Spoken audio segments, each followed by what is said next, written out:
Muito bom dia, Sara. No destaque fotográfico, uma reportagem sobre o último capítulo e o fim da Central do Pego. 2 anos após o fecho da Central a carvão, o que se perdeu e o que está para vir com os protagonistas desta história, a Câmara de Abrantes e os trabalhadores. Um dos testemunhos é de Rui Alcobil, que afirma que tem 55 anos e que agora vive um cenário de incerteza. Um pouco mais acima, noutro destaque fotográfico, a entrevista com o líder parlamentar do PSD, Joaquim Miranda Sarmento, que afirma que Costa e Medina já não mandam e acusa os socialistas de usar o Orçamento de Estado como um instrumento na campanha eleitoral. Um pouco mais abaixo na manchete, Black Friday e Natal geram milhares de contratações, nem uma potencial retração do consumo face às carteiras mais apertadas, mexe com os preparativos do comércio para atender à procura naquela que é conhecida como a época alta. Na homepage, uma sondagem, 80% dos portugueses veem a crise política a degradar a economia nacional e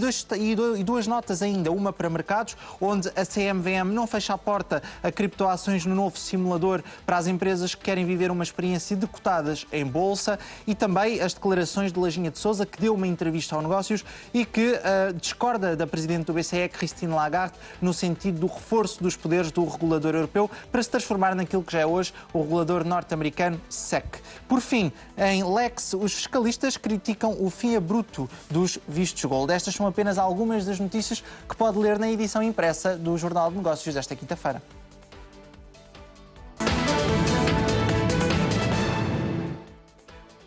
Fábio, e a Bolsa Nacional, como é que arrancou? Sara, a Bolsa de Lisboa começou o dia numa grande incerteza e, portanto, na linha d'água, com uma valorização de 0,02, praticamente inalterada. Isto porque o setor energético está, neste momento, a puxar tanto para o lado dos ganhos como para o lado das perdas. Entre os pesos pesados, por um lado, a Galp comanda os ganhos no PSI e, portanto, corrige depois da queda de ontem, à boleia do reagendamento da reunião da OPEP e dos países produtores de petróleo aliados, devido àquilo que a Bloomberg chama de uma controvérsia entre vários produtores, nomeadamente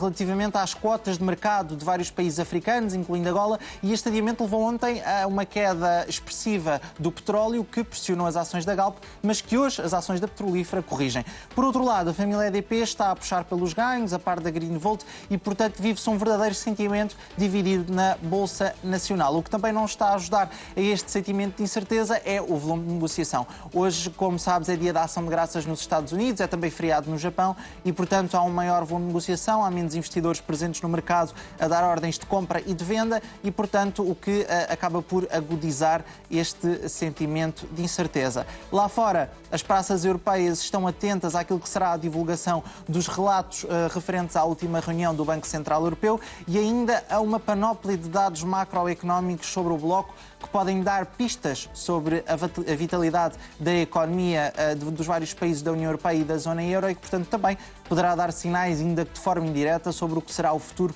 dos juros diretores na zona euro.